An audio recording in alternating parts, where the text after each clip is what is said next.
کے سلسلے میں پیش فرمائیں۔ الحمدللہ وحدہ والصلاة والسلام على من لا نبی بعدہ۔ اعوذ باللہ من الشیطان الرجیم، بسم اللہ الرحمن الرحیم۔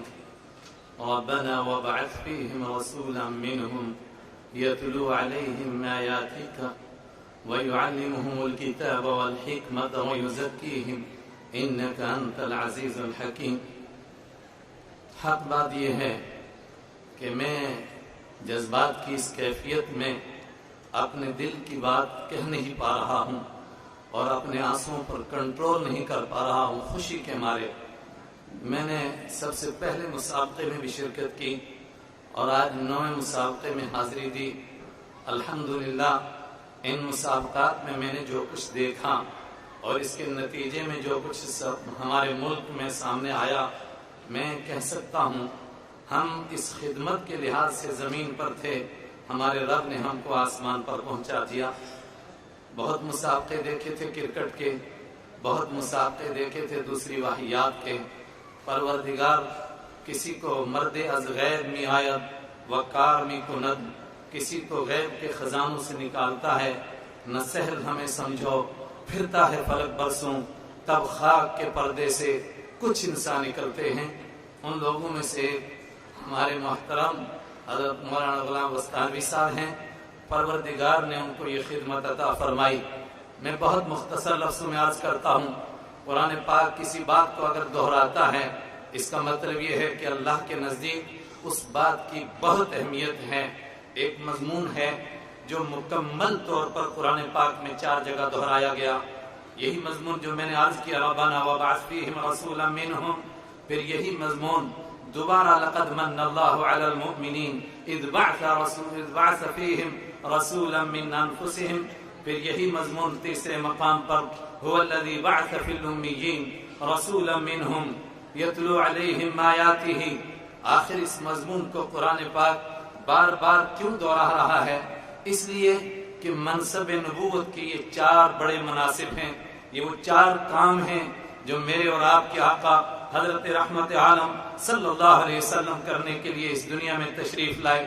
پہلا کام ہے تلاوت کتاب، دوسرا کام ہے تعلیم کتاب، تیسرا کام ہے تعلیم حکمت، اور چوتھا کام ہے تزکیہ نفوس۔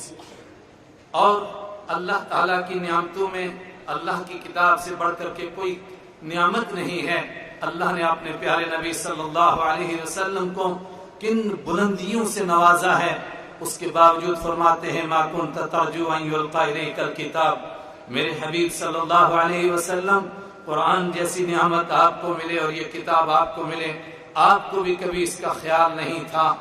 آپ دنیا میں تشریف لائے، یہ آپ کے 4 بڑے کام تھے، اور امت میں جن کو وارثان نبوت میں کی لسٹ میں ہونے کا شرف نصیب ہوگا، ان کو اس وراثت میں جو حصہ ملے گا، اس کا مطلب ہے کہ ان کو ان 4 کاموں میں سے کوئی ایک کام ملے گا۔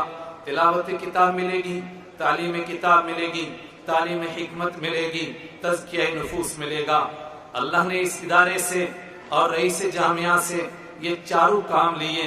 سب سے پہلے تلاوت پر زور دیا گیا، اور تصحیح کا وہ کام ہو گیا کہ صدیوں پہلے تک اگر نگاہ ڈالیں، انفرادی طور پر بے شک بہت لوگ بہت بہترین قرآن پاک پڑھتے تھے، لیکن ان مسابقات کے ذریعے سے جو فضا بنائی گئی، جو ماحول بنایا گیا، اس نے ماحول کو اتنا تنگ کر دیا کہ جو لوگ نہیں صحیح کرنا چاہتے تھے ان کو بھی مجبور ہو کر کے تصحیح قرآن پاک کی طرف توجہ دینی پڑی۔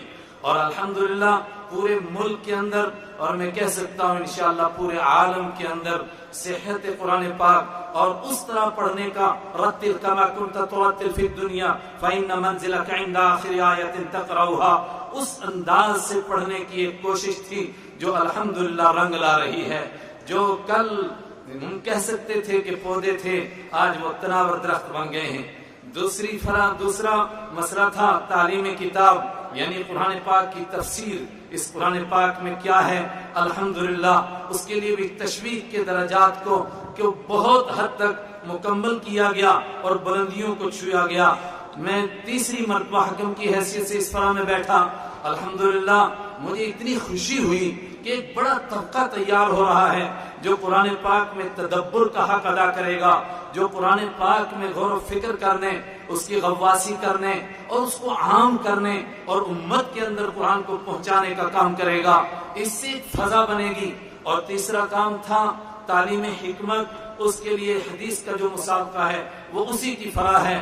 اور مجھے کہنے دیجئے، ضرور وستانوی صاحب کا اس طرف بھی ذہن کیا ہوگا کہ چوتھا کام تزکیہ نفوس رہا، اس کا بھی کوئی مسابقہ کرا دیا جائے، لیکن بدقسمتی یہ ہے کہ اس کا جج یہاں کوئی نہیں بن سکتا۔ اس کا جج تو یوم تبلی السرائر، یوم التغابن، یوم الغاشیہ، یوم الحسرہ، خافضۃ الرافعہ، وہ اس دن فیصلہ ہوگا۔ اور ان تینوں کے نتیجے میں انشاءاللہ ثم انشاءاللہ وہ جو اصل مطلوب ہے وہ بھی حاصل ہوگا۔ میں صرف 2 درخواست کے ساتھ اپنی بات ختم کرتا ہوں۔ ایک تو یہ کہ حضرت سے اللہ نے یہ کام لیا ہے، یہ سعادت بزور بازو نیست، کوئی دوسرا نہیں حاصل کر سکتا ہے، یہ اللہ نے آپ کی قسمت میں رکھی ہے۔ میری درخواست ہے کہ تفسیر کی صدا کو ذرا بلند کیا جائے۔ وہ دن آئے کہ میں مرنے سے پہلے وہ دن دیکھوں کہ مکمل قرآن پاک کی تفسیر میں بھی ایک مسابقہ ہو رہا ہے۔ اسی طریقے سے حدیث کے اس مسابقے کو بھی ذرا وسعت دیجئے۔ میں ایک مختصر اپنا تجربہ عرض کرتا ہوں۔ ابھی صرف 1 مہینہ پہلے میں نے اپنے ادارے میں عرض کیا کہ جو آدمی حدیث کی ایک کتاب کو حفظ کرے گا میں اس کو اتنا انعام دوں گا۔ ہمارے اساتذہ میں بالکل نئے اور سب سے چھوٹے استاد 1 مہینے کے بعد کہنے لگے مسند امام احمد کا مجھے 1 جز پورا یاد ہو گیا ہے، آپ از اول تا آخر سن سکتے ہیں۔ اس کا مطلب ذرا نم ہو تو بڑی زرخیز ہے یہ مٹی ساقی، اس مٹی میں اللہ نے بہت کچھ صلاحیت رکھی ہے، کاش کہ کوئی نکھارنے والا آ جائے۔ آپ ہی نکھار سکتے ہیں، مجھے نہیں کسی اور سے اس طرح اللہ کرنا چاہے جس سے کام لے، لیکن لگتا ہے کہ اللہ نے آپ کی قسمت میں رکھا ہے، اس لیے اس کو ذرا اور بلند کیجئے، اس کے تصور کو بلند کیجئے۔ اللہ اس ادارے کو تا قیامت آباد رکھے، اللہ اس کو تابندہ رکھے، سدا بہار دے۔